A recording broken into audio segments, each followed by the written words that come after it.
আজ সুপ্রিম কোর্টে ডিএ মামলার শুনানির চতুর্থ দিন। আজও কিন্তু এই শুনানি শেষ হয়নি। এরপরে মঙ্গলবার আবার শুনানির দিন ধার্য হয়েছে। কিন্তু সুপ্রিম কোর্টের বিশেষ কিছু পর্যবেক্ষণ এই গত কয়েকদিন ধরে যে শুনানিগুলো হয়েছে তাতে যে পর্যবেক্ষণগুলো ধরা পড়েছে তাতে সরকারি কর্মচারীদের করা বা কনফেডারেশনের করা যে মামলাগুলি সেগুলি কোন পথে যাচ্ছে তা মোটামুটি একটা আন্দাজ করা যেতে পারে।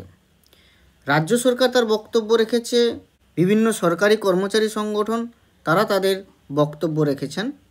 এই সওয়াল জবাব চলাকালীন বিচারপতিরা, মাননীয় বিচারপতিদ্বয় সঞ্জয় কারোল এবং প্রশান্ত কুমার মিশ্র মহাশয়রা, তারা কিছু কিছু প্রশ্নও করেন, জানতে চান বিশদে ব্যাপারগুলো। সেগুলো নিয়ে আজকে একটু আলোচনা করব। প্রথমেই যেটা উঠেছিল যে এখানে মোট 3টে মামলা ছিল। যে 25% যে ডিএ দেওয়ার কথা সুপ্রিম কোর্ট বলেছিল, সেখানে রাজ্য কি করেছে তা মানেনি, তা নিয়ে কন্টেম্প্ট হয়েছে। তাহলে একটা কন্টেম্প্ট মামলার ব্যাপার ছিল। আর একটা কি না, ডিএ দেওয়াটা যে লিগেলি এনফোর্সেবল ফান্ডামেন্টাল রাইট, সেটার বিষয়ে মানে সেটা স্থির করবেন সুপ্রিম কোর্ট, সেটা কতটা সঠিক, ঠিক কি না, এটা নিয়ে একটা মামলা। আর মেন মামলা যেটা 2009-এর রোপা অনুযায়ী কর্মীদের 100% ডিএটা মিটিয়ে দিতে হবে। তো এই মিটিয়ে দেওয়ার প্রশ্নেই সুপ্রিম কোর্ট এর আগে বলেছিলেন যে 25% দিয়ে দেন। তো এই ব্যাপারটাই যখন প্রথম আসে, এটা গত 4 দিন আগে বলছি, তো তখন ওই সুপ্রিম কোর্ট বলে দিলেন যে আপনারা কিছু তো অন্তত দিন, আপনাদের হিসাব হয়নি। রাজ্য সরকার বলছে আমাদের হিসাব হয়নি। তো আপনাদের হিসাব হয়নি যখন, তা আপনাদের হিসাব করতে হবে না, আপনারা কিছু অ্যাটলিস্ট কিছু দিন।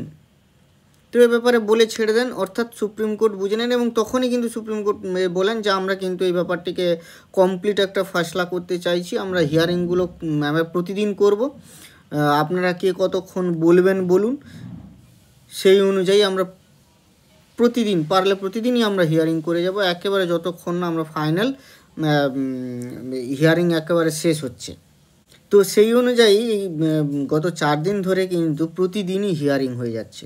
আজকেও রাজ্য সরকারের তরফ থেকে বলা হয়, আবার কর্মচারীদের সরকারি কর্মচারীদের তরফ থেকেও গোপাল সুব্রমণিয়াম, করুণানন্দী এরা বলতে থাকেন। তো এরা যথেষ্ট প্রখর যুক্তি পেশ করেছেন। তো কোর্টরুমে কি হলো, তো রাজ্য সরকার প্রথমের দিকে কিন্তু তারা খুব একটা যুক্তি সাজাতে পারেনি। তারা ইনিয়ে বিনিয়ে বলছিল যে ডিএ আমরা কেন কেন্দ্রীয় হারে দেবো, ডিএ আমরা আমাদের মতো দিই। যারা প্রশ্ন করেছিলেন যে তাহলে আপনাদের নিয়মটা কি, আপনারা বলুন। তো সরকারের পক্ষ থেকে তারা কিন্তু তাদের নিজস্ব নিয়ম বলতে পারেনি। আসলে বেসিক্যালি তো আমাদের স্টেট গভর্নমেন্ট যে এমপ্লয়িরা আছে তাদেরকে যে ডিএ দেওয়া হয় সেরকম কোনো নিয়ম মেনে দেওয়া হয় না। তো সব রাজ্যেই, প্রায় বেশিরভাগ রাজ্যেই ওই এআইসিপিআই মেনেই ডিএ দেওয়ার প্রচলন আছে। কেন্দ্রও তার এআইসিপিআই মেনেই ডিএ দেন, বছরে 2বার ডিএ দেন। এটা নিয়েও কিন্তু প্রশ্ন উঠেছে যে কতবার দেওয়া হবে, বছরে 2বার দেওয়া উচিত কি না, বা 1বার দেওয়া উচিত কি না, সেসব নিয়েও প্রশ্ন উঠেছে এবং সেখানেও রাজ্য এড়িয়ে গেছে সব কিছু। তো এই সওয়াল জবাবে মামলাকারীদের যে আইনজীবী গোপাল সুব্রমণিয়াম স্যার, তিনি একটি গুরুত্বপূর্ণ তথ্য তুলে ধরেছেন। এই তথ্যটি কিন্তু শ্রদ্ধেয় দেবপ্রসাদ হালদারবাবুর করা আরটিআই মামলার পরিপ্রেক্ষিতে পাওয়া তথ্য। তিনি যদি না করতেন এটা পাওয়া যেত না। তো তার যে আরটিআইয়ের ভিত্তিতে যে তথ্যটি পাওয়া গেছে, যে সরকার কি করেছে, পশ্চিমবঙ্গ সরকার দিল্লি এবং চেন্নাইয়ের মতো শহরে, যেখানে দিল্লির বঙ্গভবন এবং চেন্নাইয়ের হচ্ছে ইউথ হোস্টেল, সেখানে যে সমস্ত কর্মীরা কাজ করছেন তাদের কিন্তু ওই এআইসিপিআই মেনে কেন্দ্রীয় হারেই ডিএ দিচ্ছেন, একেবারে নির্দিষ্ট নিয়মে। কিন্তু ওয়েস্ট বেঙ্গল এখানে যারা কাজ করছে তাদের কিন্তু এই ডিএ থেকে বঞ্চিত করেছেন। তো এই তথ্যটি তিনি কোর্টের সামনে তুলে ধরেন এবং কোর্টের জাজেরা তখন প্রশ্ন করেন যে এটা কিভাবে সম্ভব, একই সরকারের কর্মচারীবৃন্দ 2 ধরনের ট্রিটমেন্ট পাচ্ছেন কেন। তো সে ব্যাপারেও রাজ্য সেরকম কিছু বলতে পারেনি।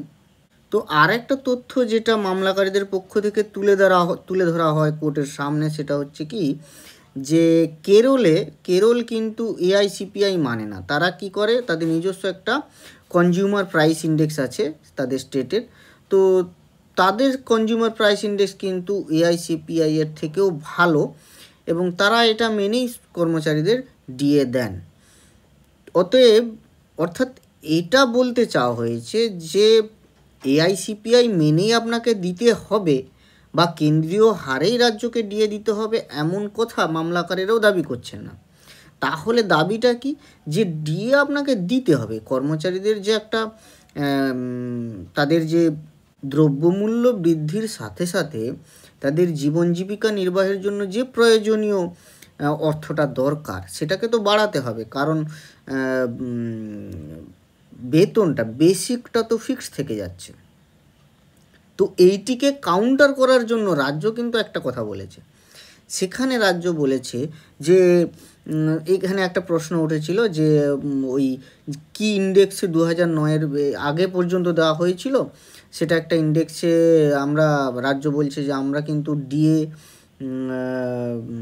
দিইনি তা নয়, একেবারে দিইনি তা নয়, ডিএ দেওয়া হয়েছে, তবে সেটা 2009-এর রোপা নয়, তার আগের রোপা অনুযায়ী। আর আমরা 2009-এর হচ্ছে ইনক্রিমেন্ট তো দিয়েছি। তো এই যে ইনক্রিমেন্টটা, এটা তো বছরে যেটা নোশনাল ইনক্রিমেন্ট হয়ে থাকে, মানে যেটা রেগুলার, এটা প্রতি বছর একটা ইনক্রিমেন্ট হয়, সেটা তো এক্সপিরিয়েন্সের জন্য, সেটা তো মহার্ঘ ভাতার সাথে তো আর কোনো সম্পর্ক নেই। ফলে এটা বলতে গেলে বলতে হয় যে যেটা মহার্ঘ দ্রব্যমূল্যের দামের যে মহার্ঘতা হচ্ছে, যে বৃদ্ধি হচ্ছে, সেটাকে কাউন্টার করার জন্য কিন্তু কোনো এক্সট্রা অর্থ কর্মচারীদের দেওয়া হচ্ছে না।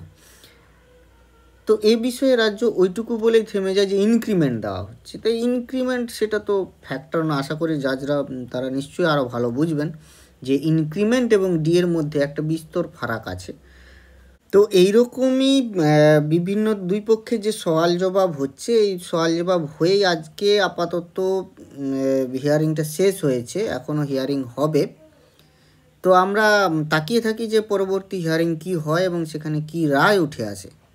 তবে আমি আমার ব্যক্তিগত কিছু মতামত বলবো। আমি নেগেটিভ থিঙ্কিং আমি নিজেও করতে চাইছি না বা আপনাদেরকেও করতে বলছি না, তবুও ইদানিং যা যা দেখে আসছি আর কি, তা থেকে কিছু ধারণা তৈরি হয়েছে। ধারণাটা এরকম যে কোর্টের বিচার প্রক্রিয়ার যে দীর্ঘসূত্রিতা আছে, এটাকে অনেকেই কিন্তু হাতিয়ার করতে চাইছে এখন। মানে যাদের পয়সা আছে, অর্থ আছে, তারা কিন্তু বিচার কিনতে পারে। এ কথাটা সত্য এইভাবে যে আমি বলছি না যে জাজেদেরকেই কিনে নেওয়ার কথা, কিন্তু বিচারটা কিভাবে কেনা যায় তার একটা দারুণ প্রক্রিয়া সবাই কিন্তু আপনারা অনুধাবন করতে পারবেন। সেটা কি, ডিলে ট্যাকটিক্স। অর্থাৎ আমি ধরুন কিছু একটা অপরাধ করলাম, এই অপরাধ করার পরেও আমি বেঁচে যেতে পারি যদি আমি যে অপরাধটা করলাম আর আমার সাপোজ বৃদ্ধাবস্থা পর্যন্ত আমি যদি ডিলে করিয়ে দিতে পারি এই জাজমেন্টটাকে, একটা বিশেষ সময় পর্যন্ত যদি আমি এখন 10 বছর, 15 বছর, 20 বছর পর্যন্ত জাজমেন্টটাকে ডিলে করিয়ে দিতে পারি, তাহলেই তো আমি বেঁচে গেলাম। তাহলে এই যে ডিলে, মানে জাজমেন্ট আমার বিপক্ষে আসবে, আমি জানি যে আমি যে জাজমেন্টটা পাবো এটা আমার বিপক্ষে থাকবে। জাজরা তাদের যে জাজমেন্টের যে প্রক্রিয়া থেকে তারা তো বেরোতে পারবেন না, তাদেরকে সঠিক নিয়ম মেনেই জাজমেন্ট দিতে হবে। অর্থাৎ যিনি অপরাধী তিনি খুব ভালো করে জানেন যে আমি ওই অপরাধ থেকে বাঁচতে পারবো না, আমার যে রায় আসবে তো আমার বিপক্ষেই আসবে, কিন্তু তিনি একটি ভালো উপায় পেয়েছেন কি, ডিলে ট্যাকটিক্স এমন একটা ট্যাকটিক্স হয়ে দাঁড়িয়েছে যে আপনার যদি পয়সা কড়ি থাকে তাহলে আপনি অ্যাডভোকেটদের পয়সা দিয়ে বিভিন্ন হিয়ারিংয়ের ডেট নিতে থাকবেন আর আপনি বেঁচে যাবেন। এটাই চলছে।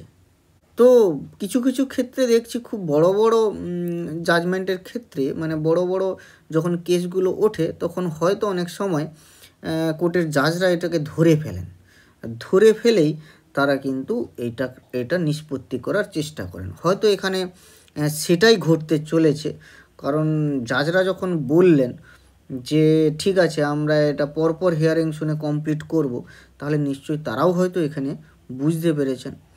তো আশা করি যে একটা পজিটিভ জাজমেন্ট আসবে। কিন্তু এখানে আরও একটা কিন্তু আমার মধ্যে রয়ে যাচ্ছে, কি জাজমেন্ট আসবে, সেই জাজমেন্টের আবার রিভিউ হবে না তো?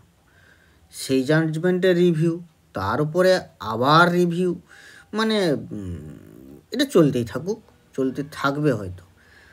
তো যাই হোক, এভাবে নেগেটিভ থিঙ্কিং করতে বলছি না, কিন্তু এরকম অশনি সংকেত এর আগেও হয়েছে, এখনও হচ্ছে।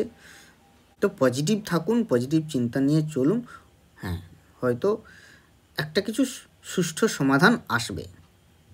থ্যাংক ইউ, সবাই ভালো থাকবেন।